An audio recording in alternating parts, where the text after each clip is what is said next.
Welcome to your Uncle Joe's Garage, outfitted by California Car Cover. Very special guest in the garage today, Bobby Rahal, famed IndyCar driver, one of America's brightest young talents when it comes to driving race cars.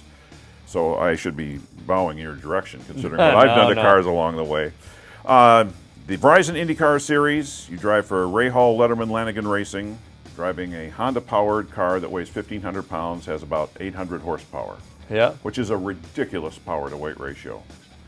It's a lot of fun, you know. I mean, I wish we were still in the old days when Dad was racing and there was none of these rules about engines having to live 2,500 miles and all this other stuff. But you know, we could have made a lot more power, but it's definitely enjoyable.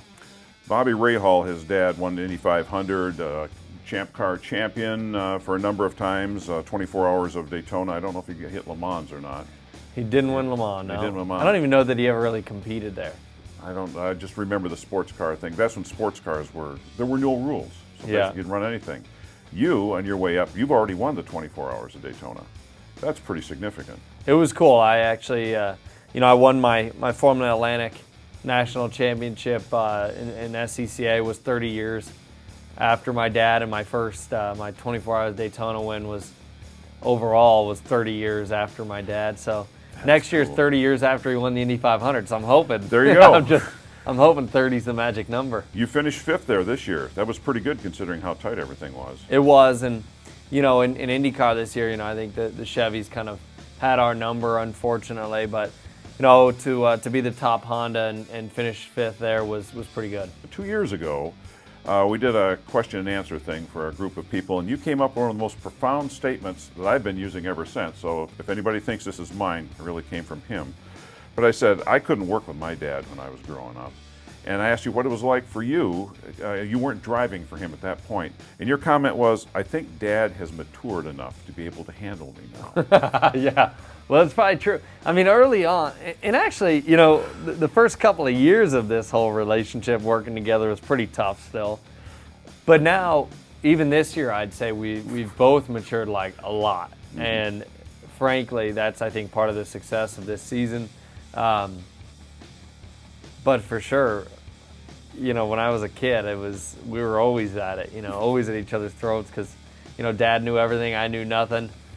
Which was probably true, but I didn't want to admit it. That's in our job description. Yeah, I mean, that's, I didn't like to listen, so. But now everything's working out really, really well. So it's been a lot of fun to be working with him this year, and we've had a great season together. Yes, it's going well. This guy Letterman, who's owns part of your team, probably all the parts that break belong to David Letterman, isn't that how it goes? Yeah, exactly. You interface with him very often? Often. I mean, Dave is, particularly now he's retired. We hear from him a lot more, but we definitely, he's a huge IndyCar fan. Yeah. He's an IndyCar lover, and so I think his passion is more of a fan than it is an owner. I think he feels lucky to, he always said his dream as a kid was to be an IndyCar team owner if he could ever get there. Obviously, nowadays I think he can do anything he wants, but it's always great to have him. A couple different times I talked to Paul Newman, who was also a racer, and David isn't a racer, but also a big fan.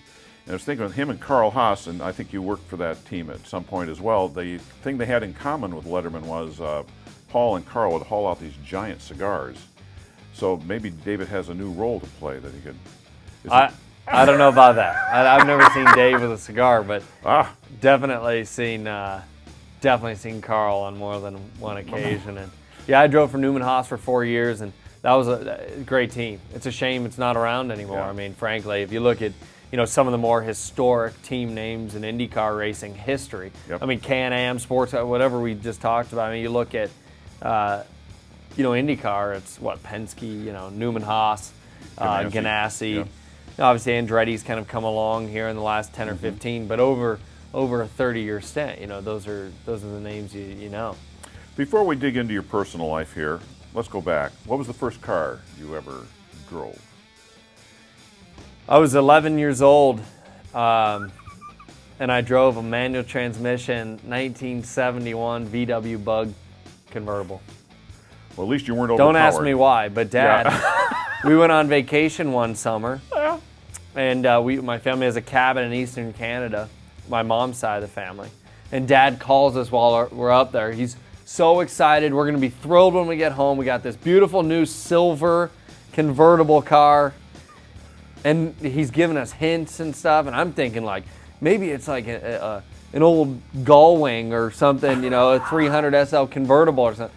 And he picks us up at the airport in this VW Bug. I could not believe it. And he was so excited. And so that was the first thing I ever drove. What's the first car you ever bought? Corvette Z06, 2007. That was my first. Sweet. And the setup for the Grand Prix in Long Beach, as many places, they have the pits where they work on the cars on one end and hospitality on the other. And I'm walking through with my family, and there's Graham signing cards for people, doing stuff like we do, that kind of thing. And oh, there he is. And standing right behind you, looking really good, is Courtney Force. Who's a funny car driver. Of course, you already were aware of that. And hi, Courtney, how you doing? I've known her since she was, you know. And, oh, there's her mom. How you doing? And there was John Force in your hospitality thing. And I've never seen John Force quiet. No, he's not quiet. In 30, 35 years at least, I've never seen him quiet. And he was just sitting there watching you. He looks at me and says, "You working?" "Of course I'm working." "Good thing we got jobs." Oh my God. John, this marriage thing is going to affect you. Yeah, it's, you know, I think it's changing him a bit, you know. Courtney is definitely, you know, to John, she's a pretty big part of that team. Oh, yeah. Obviously, the looks don't hurt, and, you know, when it comes to sponsorship and stuff, he's always very protective of his name, and, you know, so I think he's nervous about what when Courtney's last name is Rahal, what's it going to do? And, you know, so it definitely has affected him, but I think he realizes there's a lot of potential. Right. And frankly, you know, the interest in both of us has increased. I mean, look, this is an example right here. Everywhere we go, everything. I did Sports Center the other day. I did all this stuff. Everywhere you go, they ask about Courtney, and the same for her. Every time she goes out, somebody asks about us and wedding plan. And I think it's starting to, you know, hit him that maybe this isn't quite as bad as he expected. I asked her at the Winter National, I said, "So have you driven any road racing stuff yet, any go-karts?" And John's back, that's enough. Okay, thank you. Yeah. And you, have you been in a drag car yet? No interest. I mean, it's different, right? I mean, for me, you know, we grew up both the daughter and son of two Famous legendary drivers. Yep. But different. Mm-hmm. As if our dad's personalities aren't polar opposites. You know, I think drag racing to me is it doesn't last long enough. You know, well, 3 seconds. I like to turn and things like that, and she's the opposite. You know, she's never had. You know, Court doesn't have interest in IndyCar racing. Away from me, she wouldn't have a clue that there was any other motorsports other than drag racing as far as her dad's raised her. You know, my dad's a fan of motorsports in general, so I always followed drag racing, always followed NASCAR, sports cars in particular. I spent a lot of time focused on. But it's not like it's something I would go do. You know, my passion is IndyCar racing. It's what I grew up around. It's what I truly love. Well, it takes a certain personality and a lot of huevos to drive at 220, 30, 40 miles an hour into Turn 1 at Auto Club Speedway. Sure does. And not to mention Indianapolis, but especially at Auto Club out here, where you could have 4 or 5 cars wide going into the corner, and you don't really lose any speed going through the corners. So it's a bit different, but it's great. You know, it's really fun to be in Southern California, period, because, you know, whether it be Long Beach, whether it be Auto Club Speedway for the MAV TV 500, no matter how you look at it, this is car culture, you know, and so people embrace it. It's one of those things that, to me, you know, to come race here, you always feel pretty lucky because the people appreciate what you're doing. Well, it's going to be great having you out there.